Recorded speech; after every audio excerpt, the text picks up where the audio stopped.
Hi, Mr. Ellison again.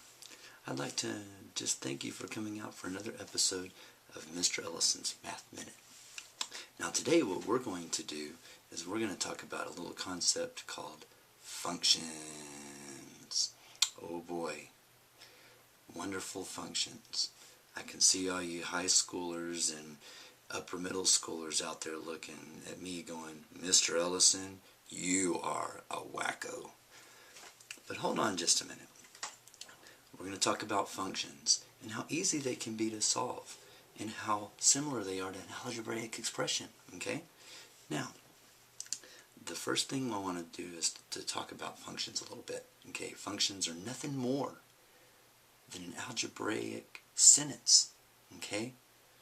And they have an input that you input into the function in order to solve the problem and find an answer, okay? Now, functions are similar to algebraic expressions, okay? You use an algebraic expression table to solve them. You have an input and you have an output, okay? And you have a process. But the one difference is, with algebraic expressions, they give you an input and they give you the output, and you have to use the output and input to find out what the process is going to be. Now, functions, on the other hand, they already give you the expression, and for so many words, the equation, that is, okay? They give you the equation and they give you a value to input, and you have to find the answer, okay? Now, let's go ahead and talk about functions a little bit and the notation that we use to describe a function. Now with my experience in tutoring high school in the past, I've noticed that a lot of high school students, they struggle with functions because they get caught up in the notation. They get caught up in the fancy lettering and the variables, and they lose track or lose sight of the fact that it's a process, that it's a sentence, that if you read it from one side to the other and read it in a methodical manner, that you'll be able to figure out what it is and you'll know what you need to do. So let's go ahead and let's talk about the components of a function. First, we have, in order to denote that is a function, we put this fancy little f. It almost looks like a curly QF, okay? This thing, all it does is tell you that what you have is a function, okay? And the x inside the parentheses is nothing more than, it's telling you nothing more than there are going to be values of x that you're going to put inside this little parentheses here to solve the expression on the other side of the equal sign, okay? Because there's going to be an expression over here on this side of the equal sign that you're going to plug in some number x to, okay? Now we're going to work out an example, okay? And we're going to work out, just for the simplicity of this tutorial, we're going to work out something using a simple expression, okay? We're going to do x squared. So we're going to do f of x equals x squared. So we're going to do x to the second power, okay? Now, what this function is telling us is that we have a function with some kind of input that we're going to put into this expression to get us an answer, okay?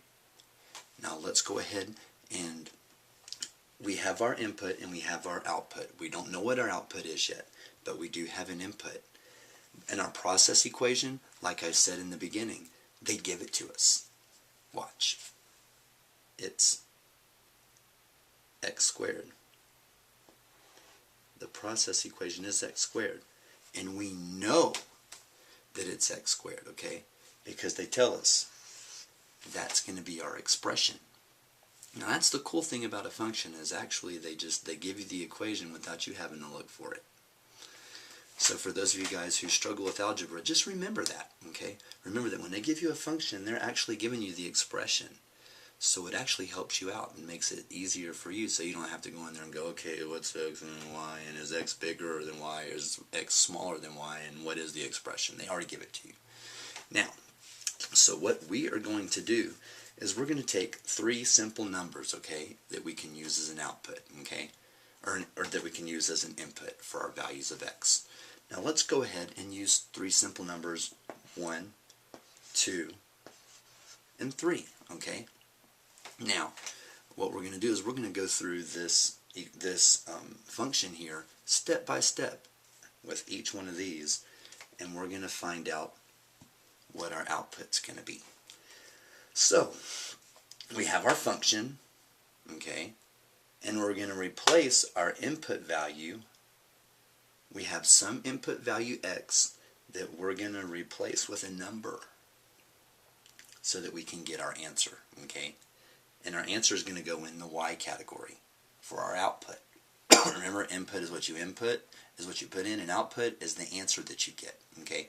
So we're going to take our 1, and we have our function, and we're going to substitute this x for a 1, okay?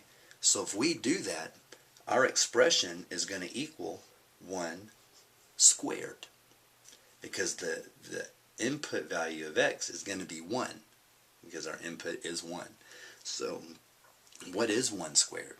It's 1 times 1, which is 1. Okay?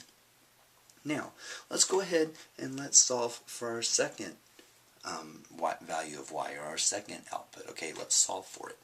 So if we have some number x for our input, and we know it's going to be a function. We have our function, and we're going to replace our input value of x with a 2, okay? Which means we're going to put a 2 for our expression to represent that x. So we're going to do 2, and the expression says we're raising it to the second power. So it'll be 2 to the second power. So 2 times itself is going to give us 4.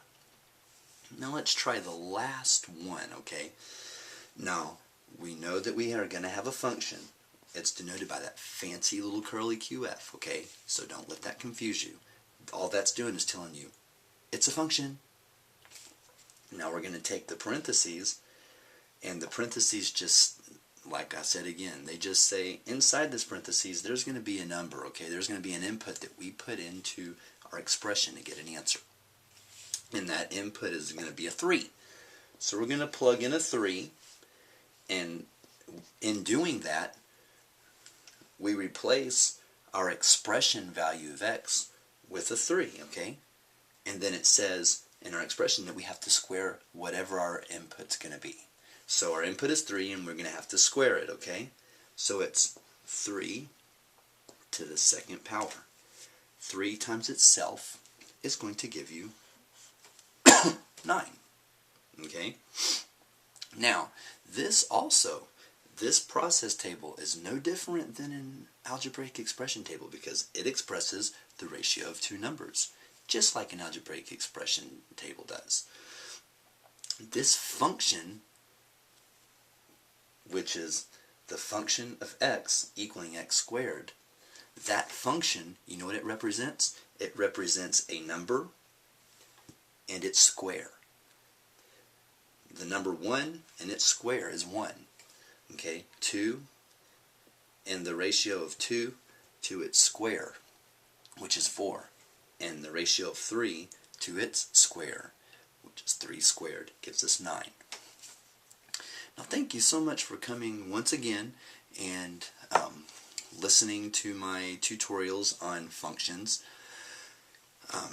I'm going to do more videos over functions, more complex functions. I'm going to try to do some videos over trinomials and polynomials. But this one is just for those of y'all who are getting your feet wet into functions or who struggle with functions. And I hope this video was able to help you out and help you kind of get your bearings on how to do them. And I hope it kind of eases your fears and makes you not so afraid to do functions, because actually functions are fun. Once you get up into higher maths, you'll find that functions are a way of life. It's kind of the language of higher math. I enjoyed having you here viewing my tutorial. If you have any questions, please feel free to email me, or feel free to get on my blog, okay? And here is my blog address right here. It is mrellisonsasic.blogspot.com. This is my blog address. I use this for my school kids at school. If you have any questions or you just want to know how I did something more in depth, just shoot me an email or shoot me a comment, and I will answer you back. Thank you so much. Have a wonderful evening, and once again, I look forward to seeing you again, Mr. Ellison's Math Minute. Bye.